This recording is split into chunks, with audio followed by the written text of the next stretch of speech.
I'm Heather Kronos-Danek, Senior Director of Development for the Eyecare Foundation. The Eyecare Foundation supports the two world-class departments at the University of Pittsburgh School of Medicine, the Department of Ophthalmology and the Department of Otolaryngology. All monies we raise help with research to help each one of you see, hear, and live better. Today's topic is incredibly interesting. It's improving drugs and how they're delivered for eye care. Today's speakers, Yuanyuan Chen, PhD, Assistant Professor of Ophthalmology, University of Pittsburgh School of Medicine, and Morgan DiLeo, PhD, Assistant Professor of Ophthalmology, Bioengineering, and Clinical and Translational Sciences at the University of Pittsburgh School of Medicine.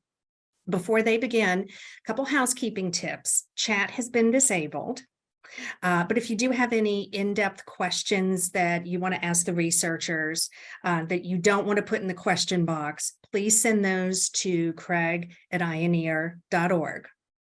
The question box is open for general questions. If they're specific to your medical condition, unfortunately, we're not able to answer those during our webinar, but we can get information to you later. So without further ado, I believe we're starting with Dr. Chen. Hi, everybody. It's really an honor to present the progress of my lab in the past 6 years. And it's also very nice to present together with Morgan DiLeo, my friend and collaborator, while my lab is working on drug discovery and development, Morgan's lab is helping us improving the formula and developing new delivery methods that improving the efficacy of the drugs that we are developing.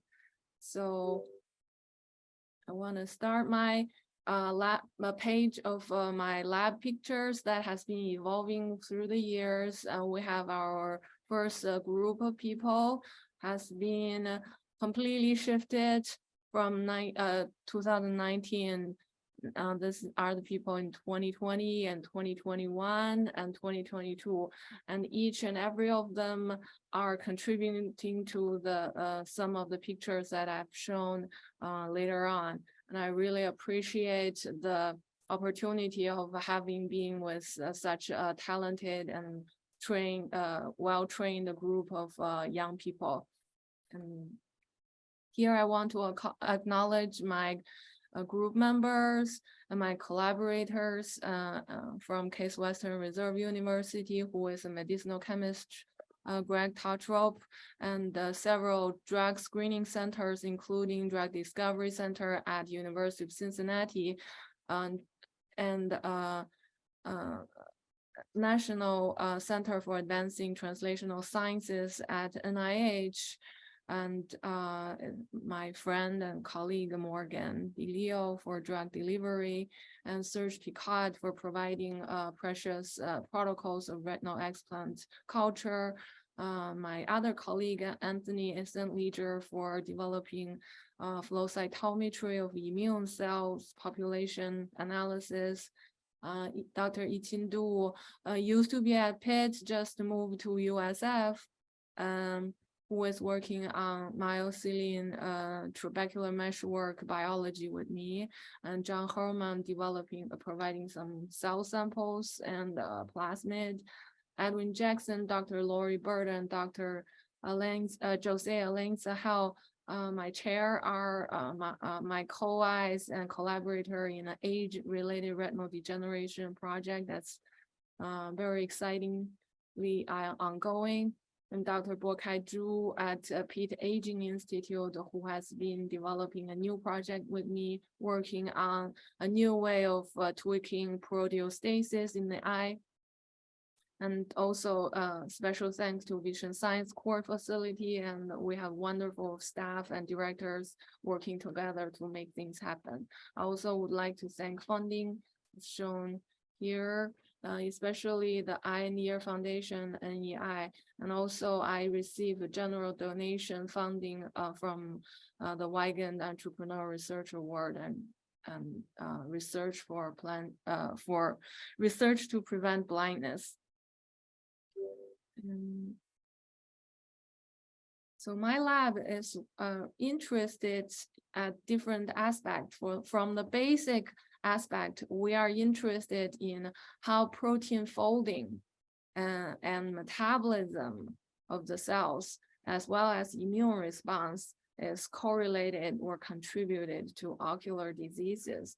And my research was started from the starting exploration of pharmacological studies of rhodopsin-associated retinitis pigmentosa, an inherited blindness that's caused by genetic mutation of a visual pigment protein called rhodopsin that's highly expressed in the rod photoreceptors in the back of our eye and retina. And extending from there, we have started another journey of drug discovery of another protein folding disease called myosin-associated primary open-angle glaucoma, which is also caused by the genetic mutation of a gene called myosin, and misfolding of this protein causes a trabecular meshwork in the front of our eye, losing its function in regulating aqueous humor outflow that leads to increased intraocular pressure and glaucoma. And using our developed workflow in proteinopathies, we want to extend our research from one disease to another that share similar molecular mechanism. And further, extending from protein folding to another age-related retinal degeneration commonly happening in the older people. We found a small metabolite called 8-aminopurine that's potently improve the morphology and function in the rodent model of aging. So this is why I'm very interested in protein folding. When genetic mutation affects the proper folding of a protein, there are three direct consequences. One is the aggregation of such bad proteins, and then the loss of function of such misfolded protein, and even some gain of an abnormal or toxicity coexist with this misfolded protein, which all lead to the disrupted cell function or cell death. And such proteinopathies can be seen in systemic neurological diseases such as ALS, Alzheimer's diseases, cystic fibrosis, and even type 2 diabetes. And affecting the eye, we are currently working on rhodopsin-associated retinitis pigmentosa and myosin-associated glaucoma. So in order to improve the proteostasis of such misfolded protein, we aim to rescue the phenotype that affect the patient. So for retinal degeneration, we have learned through the years that it is not a simple disease because depending on the early, mid, and advancement of the disease, there are different events happening in the eye. In the beginning of the photoreceptor degeneration, the photoreceptor cells are undergoing cellular stress that triggers a secondary response in the microglia and molar glia that cause gliosis and immune response and epigenetic changes of photoreceptors. It leads to remodeling of inner retinal cells and switch to retinal metabolism. And thus the treatment towards early and mid stage are different from the advanced patients that lose the most of the vision. Our lab is developing treatment to prevent vision loss for the early to mid stage of retinal degeneration. And here is the workflow and summary of composing all the methodologies we're using from high throughput drug screening, medicinal chemistry, biochemistry, and pharmacology, all the way to preclinical studies in rodents. And through those several rounds of improvement and discoveries, we are trying to understand why the disease happens, and we want to develop new chemical drugs, and we want to understand how the efficacious drug works. And so this is a typical example of a drug screening. We have automation included to help us seed cells in a high density well format. We treat each compound using this pin tool by transferring a teeny bit, like 50 nanoliter of a liquid drop of chemicals into each well to treat each well's cells, and then we read out through a plate reader or imager so that we can seek out desired phenotype in a high format, a high throughput format, and find desired compounds for further identification. We're using high content imaging to find, to confirm the compound that we found having desired activity. We use structural biology and docking method to understand how the mutations and how the molecules that we found are helping with the folding of the target protein of interest that cause the disease. And then we use chemical genetics and chemoinformatics to try understanding how and what targeted pathways are involved in tweaking the proteostasis that lead to the phenotype that we see in the cell. We are using RNA-seq and other molecular genetic methods to look at pathways affected by the disease versus normal, and also how compound, an effective compound, is tweaking back from a disease phenotype to close to normal phenotype. We use medicinal chemistry to modify attractive lead compound to improve the potency, efficacy, and try to reduce toxicity and improve its PK pharmacokinetics of the compounds. And here is an example how we treat an animal in of an aging model using an oral dosing, supplementing in water, and we're using histology to examine the morphology change of the treated group versus disease group versus normal group. And then we can quantify the change of the morphology of the retina in this preclinical rodent model and see whether our compound of interest is working. So in our journey, many of the trials are not successful, but even those failed experiments lead to our understanding that why these compounds are not working. Is it because of bad pharmacokinetics? Is it because we didn't target the right target? So even the failed experiment that leads to the future success. And I want to summarize here for what we have contributed, and that includes a total of 23 research publications. Some of them are in high impact journals, and we have 3 patents and 2 new invention disclosures for eye diseases. And very excitingly, one of the patent has been licensed by a company called Aldera for a clinical trial in retinitis patients, pigmentosa patients carrying rhodopsin mutation last year. And we have some NIH grant, and we also received the generous donors grant. And currently, the lab also fosters training of a young scientist, including 5 postdocs.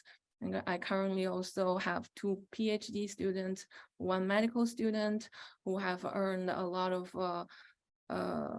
honors, including RPB Medical Student Fellowship, PSTP Fellowship, ARVO Travel Award. And we also have 8 undergrad students just beginning their research trainings. And I also serve as a site head for human summer scholar programs for underrepresented students in high school. So really, we are not only doing research, we're also training the next generation talents and stimulating them to pursue this exciting career track.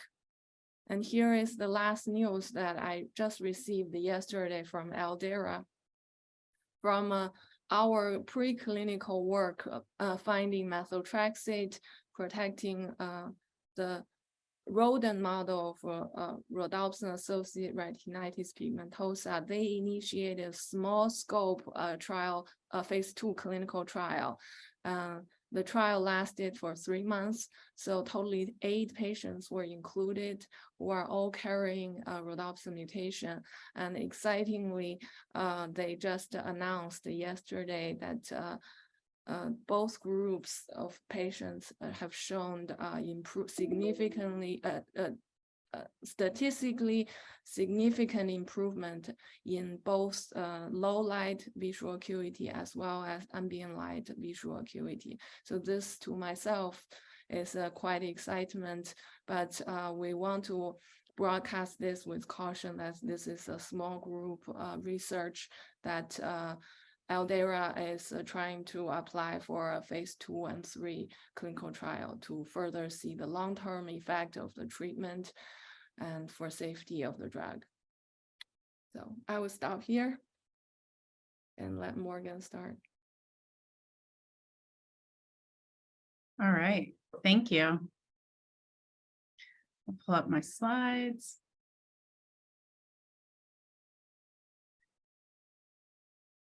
Okay, so that was the discovery portion of today's webinar.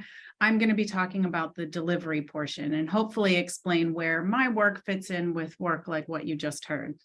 Before I get to that, a little bit about me. So I got my bachelor's degree at Carnegie Mellon in chemical engineering, biomedical engineering. I went on to get my PhD at Pitt in Bill Federspiel's lab, a medical devices lab, in bioengineering. And then I did a postdoc where I learned drug delivery, not for ophthalmology at that point, in Steve Little's lab. Since that time, since 2015, I've been the director of the Ophthalmic Biomaterials Laboratory, which is the work that you'll be hearing about today. And on a personal note, I live here in Pittsburgh with my partner, with our 4 kids, which keeps me pretty busy when I'm not in the lab. So I'm going to talk about drug delivery, and I really like this particular definition of drug delivery just because it kind of encompasses all of what we do in this field. So it's a set of tools, approaches, and formulations, different technologies to transport a pharmaceutical compound, so a drug, into the body as needed to safely achieve its desired therapeutic effect. The key words here are safely and effect. So we want to make sure that we are delivering drugs in a way that is extremely safe and effective.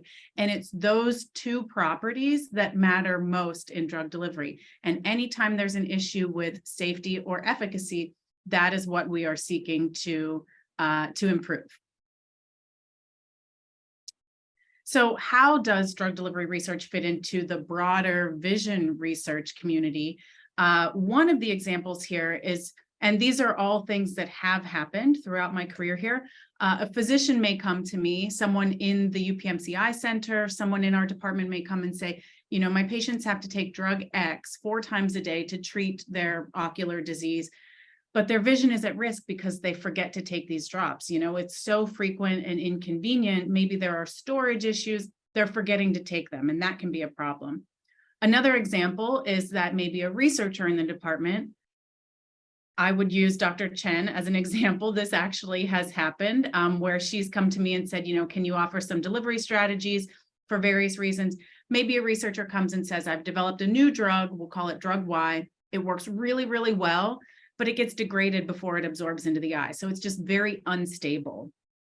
Or maybe a pharmaceutical company will approach me and say that, you know, we have this drug Z, and sales are really poor because patients don't like how it makes their eyes very red when they use it. They prefer a less effective drug because it doesn't have this, it doesn't cause this redness in their eyes.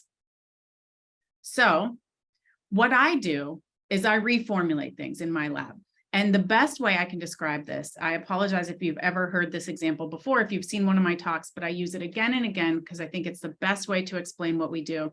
Think of the difference between Blockbuster and Netflix. It's the same exact content. In our case, we're delivering the same drugs. So the content is the same, but the method of getting it where it needs to go is very different. And in the case of Blockbuster and Netflix, that difference actually led to success of one company and failure of the other. And when it comes to drugs, it's no different. Oftentimes, the delivery component is the difference between success and failure of a drug. So here, Blockbuster would be drugs X, Y, and Z from my previous example.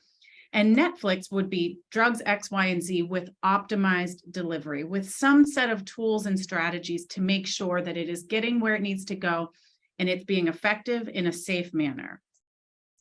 What we're talking about mostly when we talk about poor delivery are eye drops. This is the most common way that drugs get into our eyes. And I don't want to make it sound like it's all bad. There are a number of advantages here to eye drop administration. It's easy to do for the most part. It's mostly painless. It can be a little bit uncomfortable, but for the most part, it's painless. It's topical. It's self-administered, or it can be. There's a lot to like about eye drop administration, but there are also some disadvantages. It can be hard for the drugs in the drop to reach the site of interest, particularly the further back in your eye that you want it to go, the harder it is for it to get there. Because of this and because of other instabilities in the drops themselves, they often have to be taken very frequently. This can be really inconvenient. It can also be incompatible with other drugs that patients may need to take. And so it can lead to some real issues. And oftentimes these eye drops can cause side effects. Locally, it can cause things like stinging, burning, itching, red eyes, dry eyes. But it can also, eye drops can cause systemic side effects too, like drowsiness, even nausea, dizziness, things like that. So these are all things that lead to some disadvantages of eye drop administration. And I want to talk specifically about something that maybe many of you are familiar with, which is the frequent readministration of eye drops, especially for chronic conditions. These drops need to be administered multiple times a day, every single day. And I want to talk about why that happens and how we're working to fix it in my lab. So when you administer an eye drop, let's call this the usual case. There's some desired range of drug. If you're below that drug level, you're not going to be treating whatever disease you have. It's not going to be effective. If you go above that drug level, you're not going to be doing it in a safe way. There's too much drug, and so you are at risk for side effects. When you administer an eye drop, what happens is you're going constantly above and below that desired range. Every time you administer a drop, the concentration is going to rise dramatically. Typically, it's going to overshoot that higher threshold, which is where we see some of those side effects occurring. And then it's going to decay a little bit. So as the drugs are metabolized and distributed throughout your eye, you're going to see that concentration fall until such time that it's sufficiently below the effective concentration and you need to take another drop. And day in and day out, every time you administer a drop, this is what's going to be happening. Unless it's nighttime and you're not taking any drops, then it's just going to be zero across the board. I want to talk specifically about eye drops for glaucoma because this is a situation where lots of the issues I described with eye drops are present in the treatment of glaucoma. Glaucoma, the first line of defense is going to be topical eye drops. There's lots of different options, and there's lots of combinations of these different eye drops, and they are administered daily, oftentimes multiple times per day. And so we're going to talk specifically about glaucoma here when we talk about problems with eye drops. Glaucoma, if you're not familiar, is a set of conditions associated with damage to the optic nerve. Oftentimes what happens in glaucoma is you experience an increase in pressure inside your eye, and that pressure, given that your eye is, a closed system, it has to go somewhere. And so it travels back towards your optic nerve. It puts pressure on your optic nerve, which is sensitive to that pressure, and it can lead to damage. And that damage is irreversible. It's a chronic condition. It's progressive. If it's left untreated, it will continue to get worse. And getting worse in glaucoma means your vision starts to go away. So you have normal vision here, and then the various stages of glaucoma. Typically, glaucoma is diagnosed early on, where eye drops are then, as I said, the first line of defense. And you can actually control the progression of the disease if those eye drops are properly used. If you find an eye drop that works for you, and if you use it properly, typically that progression can be somewhat controlled. The problem is that these eye drops have a lot of disadvantages, and that oftentimes is not the case. So back to the idea of glaucoma eye drops, we have these prescribed daily eye drops. there are some big issues here. One are poor adherence rates because it's administered multiple times a day, because there's no pain associated with glaucoma. There's no physical reminder that you need to take these drops. Adherence rates can be somewhat low for glaucoma, less than 50%. Depending on the study you read, it can actually be even lower than that. And that means any deviation from what would be prescribed, what the perfect regimen is. The second barrier here is this low bioavailability. A very small amount of the drug that you administer in that drop is actually absorbed into the eye. The rest of it is going every other which way it could possibly go. So if you're only getting 1% of that drug, it means that you're going to have to keep re-administering those drops. And so these are issues that are related to one another. And the sum total here, the effect of all of this is that it's just really hard to treat this disease properly with eye drops. Part of the reason why there's such low bioavailability is just the way that our eyes are designed, right? We have blinking that occurs when you administer a drop. Some of it floods the pocket there that you have the space in your tear film, and you'll end up with a lot of it kind of rolling down the side of your face. You know, you can't fit an entire drop there. Your eye is made up of many different layers of tissues. Because of that, every tissue that it needs to pass through, every cell layer is going to lead to some barrier for drugs to get through. And then there's also drainage. So there's all kinds of uptake of whatever you're putting in your tear film can go other places besides your eye. It can be taken up systemically. It can move to the other eye. There's all kinds of drainage that occurs in your eye. And so we have movement of drug in lots of directions, except for into the eye where it needs to go. So what would be the ideal case here? What's the solution? You could imagine a situation where you have your desired drug range and you are able to hit that drug range right in the middle, not too much, not too little, and stay there for a very long time so that you're getting the right amount of drug and you're not having to constantly re-administer these drops. That would be the ideal case. And it turns out that what we work on in my lab and what many others work on in the field of drug delivery achieves that effect quite well. This is called controlled release, and it's a system that provides drug release for very long periods of time, days to even months at a time. And the drug release rate, so the presentation of drug, is only weakly influenced by environmental conditions, meaning it doesn't actually matter what's going on with systemic uptake or all these absorption barriers. That's going to be a weak influence on how the drug is presented to your eye. We are in control of how that drug is presented, hence the name controlled release. So in this case, we're talking about back to the Blockbuster versus Netflix example. We are going to increase bioavailability when we reformulate these drugs. We're going to make the drug go where we want it to go, which is a localization. And we're going to increase patient adherence by decreasing the dosing frequency, minimizing side effects, just generally making it easier for patients to be adherent to their drop regimen. And these things, again, are related. So if we increase bioavailability, we're going to increase patient adherence. There's lots of research to back this up for other drugs and diseases. I don't want you to think that we're the only ones working in this area. There's lots and lots of different methods that other groups have used to try to improve bioavailability and patient adherence for glaucoma and other ocular diseases. And when we arrange these, I like to think of them in terms of dosing frequency. How frequently are you needing to re-administer this? It could be on the order of hours. It could be on the order of months. And what you see emerging here is a pattern where we have topical systems that are patient administered that give you shorter dosing ranges. And then we have the longer ranges that are going to be more invasive and require a trip to the clinic where it's actually physician administered.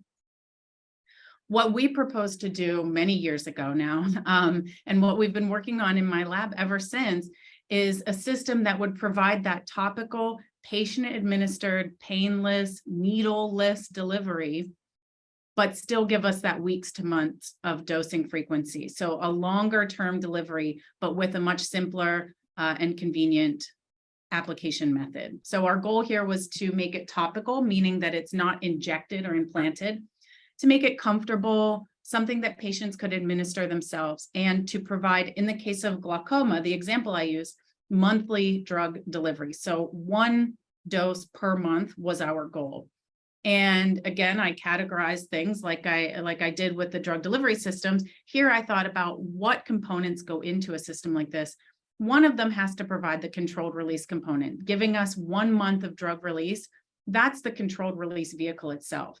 Everything else is just how do we get it to stay on the ocular surface? So splitting these into 2 different categories enabled us to come up with a system, a 2-phase system that accomplishes this set of goals. We start by encapsulating the drug in a controlled release vehicle. We use degradable polymers for this. PLGA is an acronym for the polymer that we use most commonly.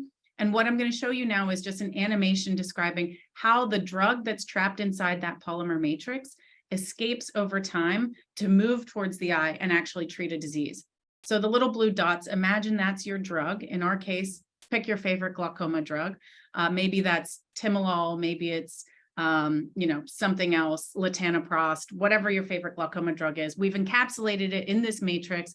And the first thing that happens when you put it into some type of water-based environment, like your eye, is you're going to get release of anything that was trapped on the surface. So the drug on the surface is going to come out immediately. And if you see on the right, there's a blue line there that's kind of hard to see, but that represents the drug concentration increasing, right? We have drug coming out, so there's a positive concentration of drug on the ocular surface.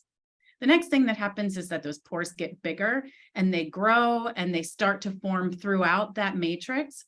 But really what's happening in terms of drug release, most of it is still trapped. And so nothing is coming out. So it's that pore formation that is controlling how much drug is presented to the eye. And then if pores continue to form because water is degrading the polymer, you'll see that the drug that was once trapped is now able to also escape that matrix. And we get more of that positive drug release. This is just one example showing how that degradation controls drug release. It's not the eye, it's not all of those other mechanisms that affect eye drops. Here, the degradation of this matrix is what's controlling it. And we're able to use some different engineering approaches to design a polymer matrix that releases drug the way that we want to. And here what you see on the left is that positive drug release over 1 month's time for a drug called brimonidine or brimonidine tartrate, BT. And this is the glaucoma drug that we used for this particular set of studies where we're able to get 30 days of drug release. And we see here that it's right where we want to be in terms of drug concentration between our maximum and minimum. And so at that point, we had a controlled release component. We wanted it to be topical and comfortable. We needed a way to retain it on the ocular surface. For that, we used a material called a hydrogel. In this case, it's a specific type of hydrogel called thermoresponsive, which means that it responds in some way to a temperature change. So it starts as a liquid, and you'll see on the left that once it hits the hot water inside that beaker, it goes from liquid to this gel-like solid. And then on the right, if my video will play, let's see this one, there we go. What you see there on the right is that that solid gel is able to be removed all at once. It's a solid, it was liquid, and now it's a solid that you can pick up and handle. And as the temperature decreases back to room temperature, it would turn right back into the liquid that it started. So that's a reversible change in phase. It goes from liquid to gel. And here it's green because we added some fluorescein so we could see it better. How we envision putting this together way back when was something that we now call solid drop, which is a long-term gelling eye drop. It's self-administered. So in part A of this little diagram, you see a liquid eye drop. In part B, this is the suspension of those drug-loaded microspheres in that liquid. And then the temperature change causes it to go from liquid to gel, which you just saw in the video. And it's retained in the fornix. So the space beneath your lower eyelid forms a perfect little pocket where we can store this gel for 1 month, and it releases drug from that gel for that 1 month's time. It's convenient in the sense that administration is the same as it would be for an eye drop. It's comfortable because it's not injected, because the materials are very safe and on the ocular surface. It's familiar because of the application method. The dosing frequency is going to go down because we're getting 1 month of drug release. Along with that, in the case of glaucoma, because you're getting better adherence with the drug administration, the risk of blindness would decrease as well, along with the risk of side effects, because you're not administering more drug than what you need. And when we test this in our animal studies, so our preclinical studies, what we see is actually that it is comparable to the standard eye drops that are used to treat glaucoma. So in this case, again, we're talking about the drug brimonidine. That IOP reduction, intraocular pressure reduction, is how we know that the drug is working. And one of our gel drops, a single solid drop versus 56 of brimonidine standard drops, we see the same drop in pressure.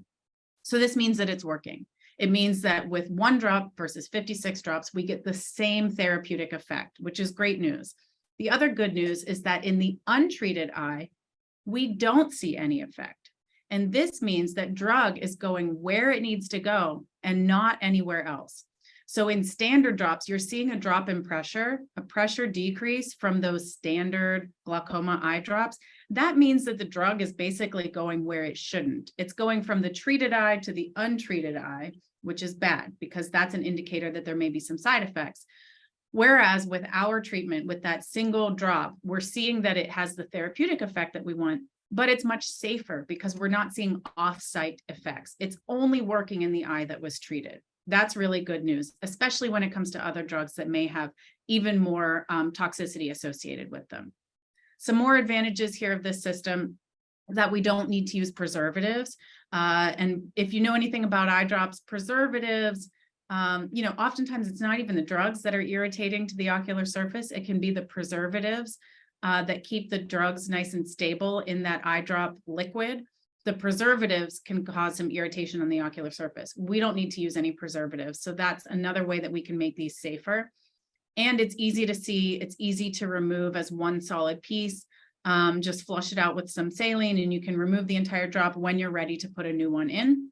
And of course, we can even look beyond glaucoma. The way that we engineer these microspheres to deliver drugs, we can encapsulate lots of different drugs, not just glaucoma drugs, not even just small molecules. We can encapsulate things like proteins, antibodies, even viruses for doing things like gene therapy. And these are all things that we're working on in my lab and with our collaborators here at Pitt and at other universities as well. Things like dry eye, pediatric diseases, anti-inflammatory and anti-infective drugs, and then other glaucoma drugs. And we can even combine different drugs together to create new formulations that use multiple drugs at once. And these are all things that we're working on. I do want to acknowledge this is a brief list of who helped with the initial testing and development of solid drop, and particularly some of our early projects in glaucoma and antibiotics. But there have been many, many more collaborators since then in many other projects looking at the feasibility and the potential of this system. And of course, we couldn't do any of it without our funding sources. That is my email address there if you have any questions about this. I love talking science. I'd be happy to field those questions.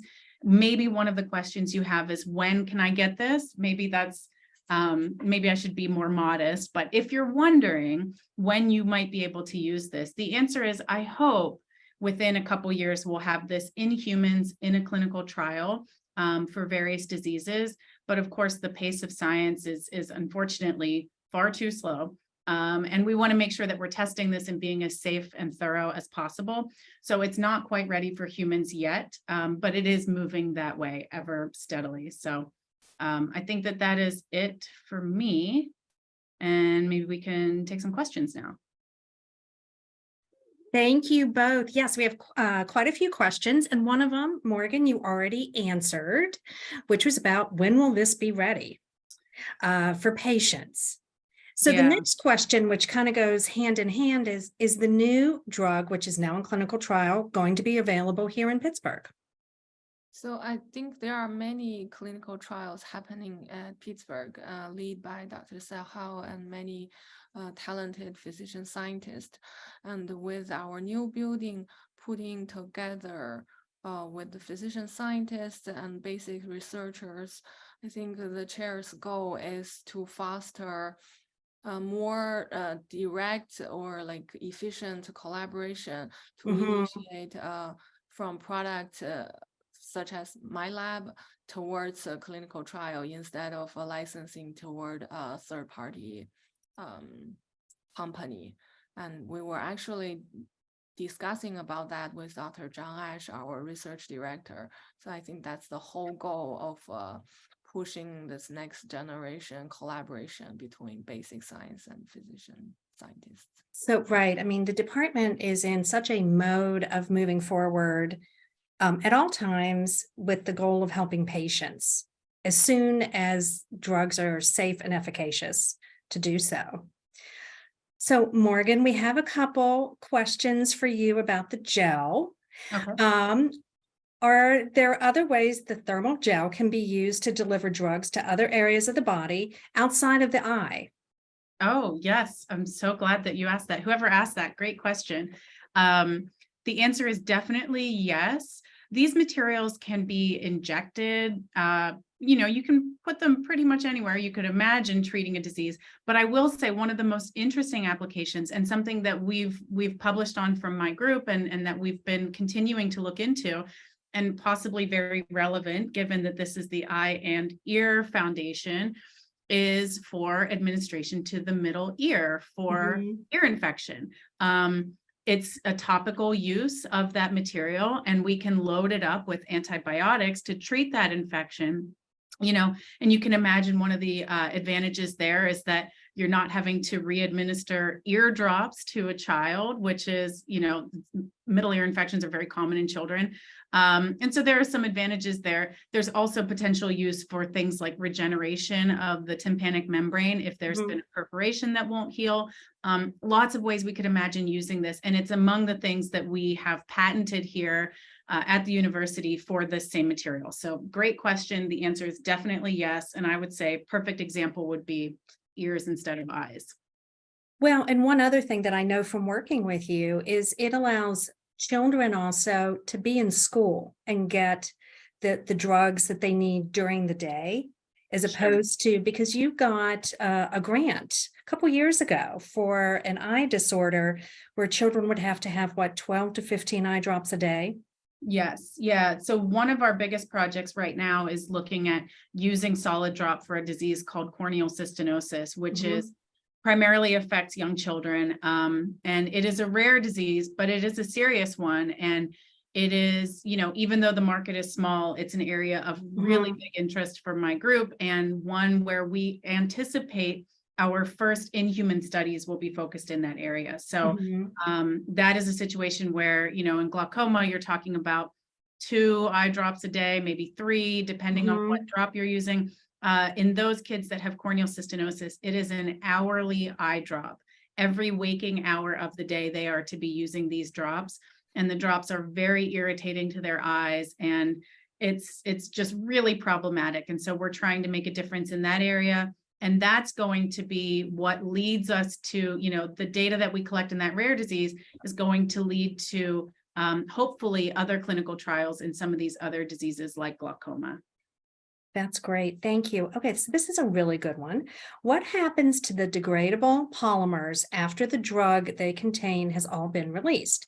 What is the danger of side effects from these polymers? Another good question. Oh boy. Okay, so there's 2 different polymers that we're talking about. One is the degradable microsphere that degrades. So you can imagine your polymer chain is this very long link of molecules. As it degrades, you're just snipping individual links along the way. Eventually, you will have cut enough of those links that it's just a single piece of that chain, that it's just one molecule. And now it's gone from polymer, many, to monomer, just one. And the monomers of the materials we use, the final product, once it's degraded, is lactic acid and glycolic acid. Lactic acid is something that our bodies produce naturally. Correct. And so these are molecules that our bodies are very able to handle and metabolize. It's very safe and biocompatible. The other material is the gel, and that is non-degradable. And that's important because we wanted to make sure that for solid drop, you can remove it so there's no material left behind at all, because it makes it safer, and because then you're getting drug release that is very predictable throughout that 1 month time. Mhm. I mean, I have small kids, like say I take a wiffle ball to the face or something and my drop pops out, just like a contact might, and you need to put a new one in. In that case, you would be assured that you're getting the right amount of drug because you could just remove it all at once. So there's nothing left behind. There's no overlap in drug delivery. And I think it's a really nice kind of contingency for this type of delivery that the patient is in control of removing that drop as well. And there was another question on that. How would I know if the gel comes out of my eye? Well, as you were just talking about, there is, the polymer and the sac that would come out. But if you want to elaborate on that.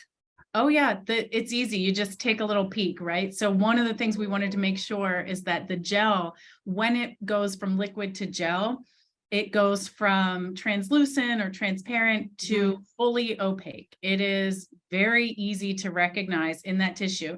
And I know that, our scleras are white, but they're not perfectly white, and they're definitely not as white as the gel. So it's very easy to see that gel and understand either it's there or it isn't. It's one solid piece. It doesn't break into smaller pieces.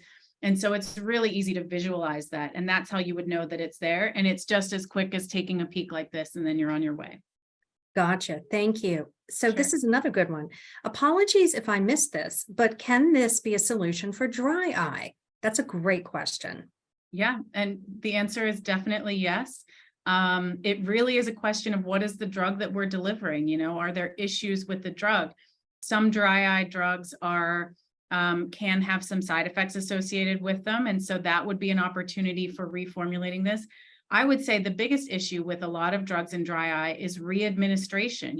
Every time you put a drop in, you are having an effect on the tear film on your eye. And when you're talking about dry eye, which is an issue, it's problems with your tear film to begin with, you don't really want to be going in and putting in drop after drop after drop. Right. So I think this could offer a lot of advantages for those patients that are having to re-administer different lubricants for their eyes and things like that again and again and again, where, it's almost like you're